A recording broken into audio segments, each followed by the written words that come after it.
सुप्रभात। जय श्री कृष्ण।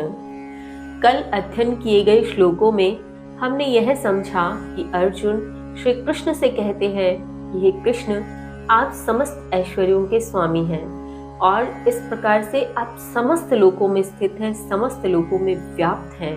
और इस प्रकार से ऐश्वर्य के स्वामी होने के कारण और समस्त जगत के स्वामी होने के कारण आप स्वयं अपने ऐश्वर्य को कहने के लिए पूर्ण योग्य हैं। इसके आगे अर्जुन श्री कृष्ण से प्रश्न भी करते हैं कि हे कृष्ण, मैं सदैव तुम्हारा चिंतन करता रहूं, किंतु किस प्रकार से, किस विधि के माध्यम से मैं तुम्हारा चिंतन करूं कि मैं तुम्हें जान सकूं। किस प्रकार से तुम मेरे लिए चिंतनीय हो, किन रूपों में तुम मेरे लिए चिंतनीय हो, अर्थात तुम्हें किस किस रूप में मैं भज सकता हूँ, किस किस रूप में तुम्हारा चिंतन कर सकता हूँ ताकि मैं तुम्हें समझ सकूं, तुम्हें जान सकूं। इसके आगे अर्जुन श्री कृष्ण से क्या प्रश्न करते हैं, आइए जानते हैं। श्लोक संख्या 18 है। विस्तरेणात्मनो योगं विभूतिं च जनार्दन भूयः कथ्य तृप्तिर्हि शृण्वतो नास्ति मे अमृतम्, शृण्वतो नास्ति मे अमृतम्।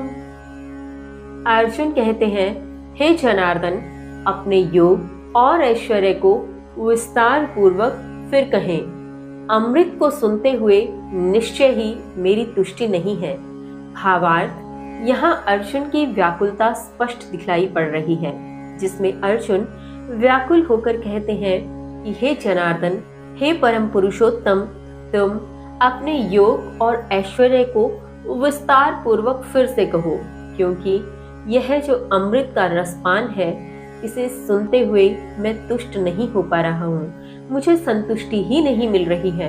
अतः मैं चाहता हूँ कि तुम अपने इस योग और ऐश्वर्य को पुनः विस्तार पूर्वक मुझे कहो। अब इसके आगे श्री कृष्ण अर्जुन की व्याकुलता को शांत करते हुए, उसे संतुष्ट करते हुए किस प्रकार अपने वचन कहते हैं, आइए बात करते हैं। श्लोक संख्या 19।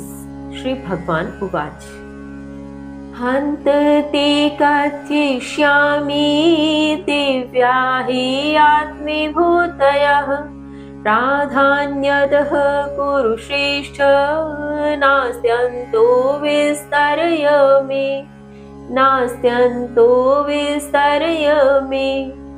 श्री भगवान अर्थात श्री कृष्ण ने कहा, हाँ, निश्चय ही तुमसे मुख्य रूप से अपने दिव्य ऐश्वर्य को कहूंगा।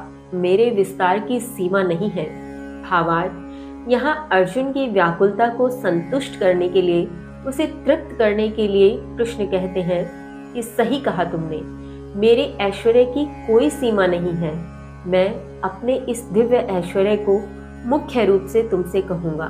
तो सुनो, आगे श्री कृष्ण अपने इस ऐश्वर्य को अर्जुन से किस प्रकार कहते हुए उसकी व्याकुलता को शांत करने का प्रयत्न करते हैं, जानेंगे कल।